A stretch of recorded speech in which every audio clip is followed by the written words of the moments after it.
Good morning, Year 5. Welcome to Thursday, the 21st of January 2021's English lesson. Our target is I can write a short response to reading. So you should have finished your comparison text now, and we are moving on. We are going to start this lesson by reading chapter 5, which is called Through the Doors, and it's on page 36.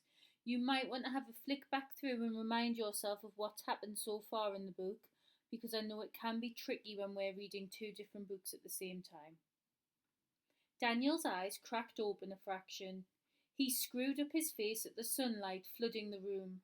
He sat up and rubbed his eyes with a knuckle. The blurred edges of his mind began to focus. He lay in a small, comfortable bed in a cosy room with an arched wooden roof. At the opposite end of the room were two doors, one of which was open. Through the open door, Daniel could hear the sound of birdsong and the babbling whisper of running water. He shuffled to the edge of the bed, swung his legs from beneath the thick duvet. His bare feet sank into a deep carpet. Memories came bursting back, of running through Glasgow, Spud chasing close behind, of the horror as the car came towards him, of hitting the hard ground. Daniel climbed from the bed and stumbled towards a small mirror that hung between the doors. He gazed at his reflection, expecting to see cuts and bruises, but there were no marks on him, no sign that he had been hurt at all. A great fear began to build in his chest. His lungs tightened. His head spun. What if he had been hit by a car? Am I dead? He did not have time to contemplate this question, because a flicker of movement drew his attention to the window, and he realized that a girl was staring at him through the glass. He stumbled backwards as she moved to the door. She stood in the doorway, brushing long wild curls from her grey eyes. She looked him up and down, arms crossed. "Enjoy your snooze, did you?" she said. "Nice and comfy?" She looked around the room and shook her head. "Unbelievable! This is nicer than my room." "Who are you?" Daniel said. "Where am I? Am I dead?" The girl screwed up her face, took another step into the room. "Dead? What are you going on about? Why would you be dead?" Daniel blinked. But I was standing right in the middle of a busy road. A car was going to hit me." The girl tapped her foot on the floor. "He must have saved you. I wonder why. What's your name?" "Daniel," said Daniel. "Who are you talking about? Who must have saved me?" But the girl was already opening the blue door, the one that had been closed. "This is all very strange," she said. "No one new ever shows up here." She narrowed her eyes. "Nobody real, anyway. Stay put. I'm going to find out exactly what's going on." And she slipped off through the blue door before Daniel could ask her name, or why she was so interested in him, or what she'd meant about nobody real ever showing up. Daniel patted himself on the chest. He felt real. He certainly didn't feel dead. Then again, how would he know what being dead felt like? He stared at the door through which the girl had left and tried the handle. The door was locked, so he went to the second door, the open one. A hilltop view lay before him, patchwork fields and a forest beyond, under a crystal blue sky. The air was warm and sweet as honey. Daniel stepped down some narrow wooden stairs into a meadow of waist-high grass. He realized he'd been in a wooden caravan, the sort of wagon he imagined travelling folk might use, or circus performers in olden times. The wagon was painted a deep, shimmering blue, decorated with golden flourishes. Something struck him then. If this was all real, how could that girl possibly have left through a door inside the wagon? He was thirsty. His tongue was sticking to the roof of his mouth. He moved towards the stream, bent down and drank. The water was ice-cold and pure, and probably the best drink he'd ever had. "Ah! Awake, I see." At the sound of the voice, Daniel spat out a mouthful of water, spun, caught a fleeting glimpse of a dusty grey suit, and then tripped over his own tangled feet, tumbling to the grass. "Oh, very graceful," said the man in the suit. "The royal ballet will be knocking at the door any time now." Daniel scrambled to his feet, rubbing his elbow, and recognized the owner of the Nowhere Emporium immediately. "You? What are you doing here? What am I doing here? Am I dreaming?" The man in the dusty suit scratched his nose. His wild hair swayed in the breeze. "We're all dreaming, Daniel Holmes, in our own way. Follow me, if you will." At this he turned and marched up the wooden steps into the wagon. Daniel hurried after him. "Wait, where's the girl?" he asked once they were inside. "Girl?" the man said. "Don't bother yourself with her. You have more important things to think about at the moment." He opened the blue door and indicated the shadowy beyond. "This way, all will be explained." Daniel took a slow step towards the door. He peered through. "That's not right," he said. "That can't be right." Beyond the blue door was a square entrance hall, like the inside of a castle, that seemed to climb up and up forever, crisscrossed with 100 or 1,000 entangled and intertwining stairways, all lit by the flickering glow of torchlight. The man in the suit stepped into the hall. "Don't look so worried," he said.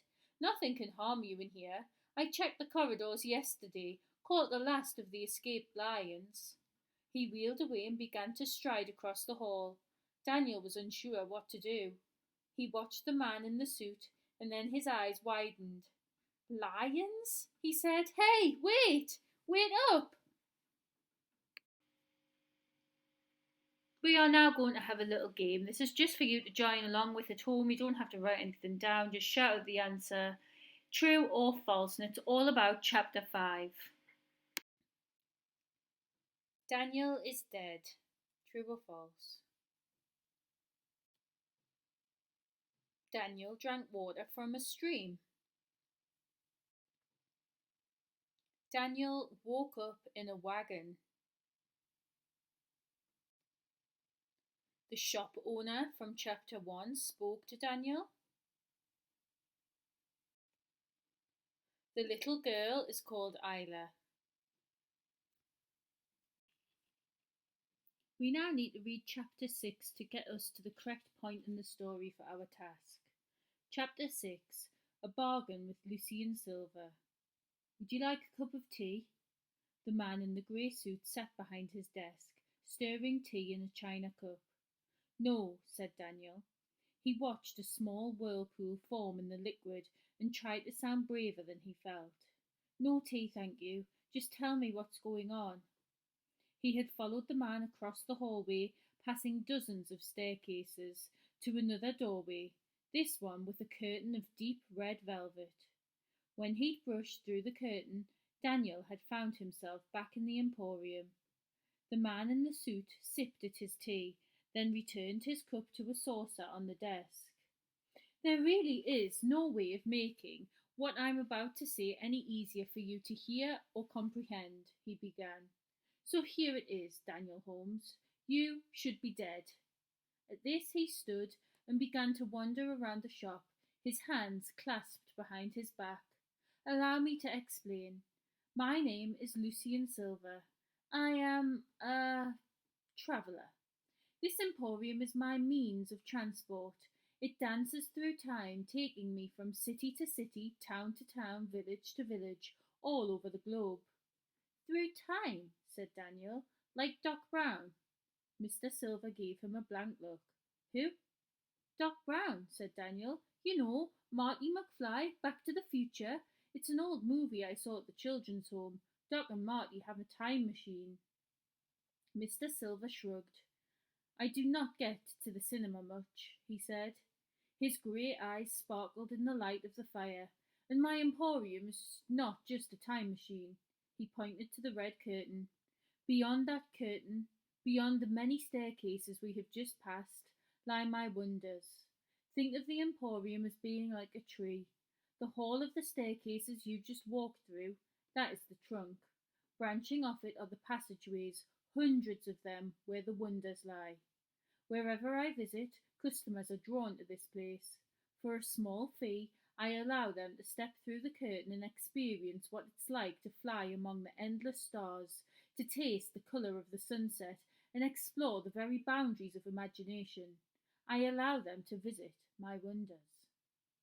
Of course, I cannot allow my customers to remember what they have seen in the Emporium. Not any more. Many years ago, when the shop first opened, they remembered everything, but we soon became much too busy to cope with the crowds. Now they leave with a foggy glow of happiness, perhaps even the sense that their life has changed forever, but they cannot recall the shop. To them, it's as if it never existed. He frowned, and a sudden weight seemed to cause him to sag. When you ran away, straight onto that road, you nearly died. Daniel opened his mouth, but found his throat thick and choked. If that's true, if I nearly died, then why am I here? How did I get out alive? Because I interfered, said Silver. I saved you, Daniel. I don't know if it was the right thing to do. It was not an easy decision to make. But the day you returned to the Emporium, the moment I realized you remembered being here the previous day, I knew you were special. I knew there must be a reason why you came to my attention. What sort of reason? I don't know yet, said Mr. Silver, drumming his fingers on his chin. But I am offering you the chance of a lifetime, my boy, the chance of 100 lifetimes. Come with me, learn about the Emporium, prove that I was right to interfere, see the world in a way nobody else can. What do you say? Daniel said nothing. He stared out of the Emporium's windows. Glasgow was hidden beneath a veil of thick, swirling fog. You need persuasion, said Mr. Silver. Seeing is believing, or so they say.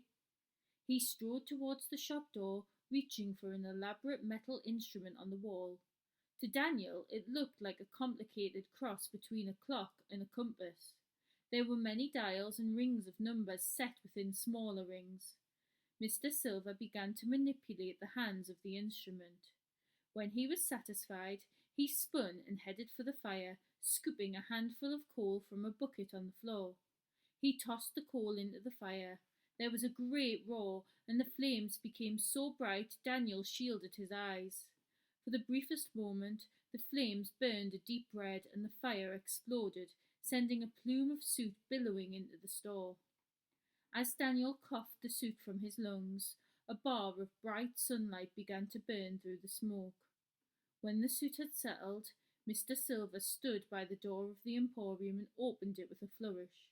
See for yourself, he said. Daniel stepped to the doorway and felt a warm breeze on his face. He had been expecting, of course, to look out onto a Glasgow street, to see shoppers bustling past, weighed down with bags. But that is not what he saw. He inched out of the door onto a wide walkway. The air was warm, the sky awash with deep reds and purples. Beyond the walkway, where a road should surely have been, there was a canal lined with tall, narrow buildings, all columns and spires and colourful shutters. What happened to Glasgow? Daniel said, ducking back into the Emporium as a passing old woman, laden with a heavy basket, stopped and peered suspiciously at him. Mr. Silver shut the door and made sure the sign in the window read, "Closed." We left, he said, as though this was the most regular occurrence in the world. That's Venice. We're in Venice now. He glanced at the instrument on the wall. The year is 1854, July, I believe. Daniel craned his neck to get a better view from the window. He wiped the glass, which was foggy from his breath. He tried to find some words. It's impossible. Yet here we are, said Mr. Silver. Daniel felt the need to sit down. So we've just, this is really... Indeed, said Silver. But I mean, how? Just how? Daniel's eyes widened. It's magic, isn't it? It has to be. How else can we have just come from a caravan in a meadow that's inside a room? There's no other way for all of this to be real, to be happening. Mr. Silver smiled. One thing at a time, Mr. Holmes. One thing at a time. And you want me to come with you, all around the world? A pause. Daniel narrowed his eyes. What's the catch? The catch, Daniel Holmes, is that you will work to earn your place here. What I am offering is not a holiday. It is an opportunity, a challenge. You must show me I was correct to bring you here, that you are, as I suspect, special. If you succeed in that, then the Emporium will become your home. And what happens if I don't come up to scratch? Said Daniel. You sack me? Leave me somewhere halfway round the world 100 years before I was born? I would do no such thing, said Mr. Silver. If you do not belong in the Emporium, you will be simply returned to your own time, your old life. He offered a hand. So, do we have a bargain? Daniel organized the facts in his mind. He was an orphan, leading a miserable life. He didn't have any friends. A gang of bullies had made it their mission to ensure his life was as uncomfortable as possible. He was lost. And now he'd been invited to escape all of that and travel through time in a magical shop with a man he suspected was either genius or a lunatic, or maybe both. He had the opportunity to be someone else, even if it was just for a while. And if he was someone else, maybe he wouldn't feel so alone. I'll do it, he said. So, for our response to reading today, we have got a question we need to answer. Should Daniel stay in the Emporium? So, should he stay with Lucien Silver and help out and travel the world? And your first task is to draw a little table with a yes on one side, no on the other, and give me 3 reasons for yes, he should stay. So, for example, yes, he should stay because it's a better life than living in the orphanage. And then 3 reasons why no, he shouldn't stay. That is your first task. So now that you've created your plan of some reasons why Daniel should stay and some reasons why he shouldn't stay, we are going to put it in a short piece of writing. And I've put a child's example here so you can see how it needs to be. It needs to be structured with a small introduction, then some reasons why Daniel should stay, then some reasons why Daniel shouldn't stay, and then just a short conclusion of what you think he should do. Let's have a read. At the end of chapter 6, Daniel has a life-changing decision to make. The shopkeeper, Lucien Silver, offered Daniel the chance to work for him and travel the world. A reason why Daniel should stay at the Emporium is that he could get away from Spud and his gang. Another reason is he could travel the world, and nobody has had this opportunity. One reason why Daniel should not stay is who would stick up for the children in the home. Secondly, because Silver might be lying about his identity. I think Daniel should stay at the Emporium because it's a once-in-a-lifetime opportunity. Also, he could explore the world. So, that's just an example. You can put your ideas in as well. Please don't just copy it, and I'm looking forward to reading them.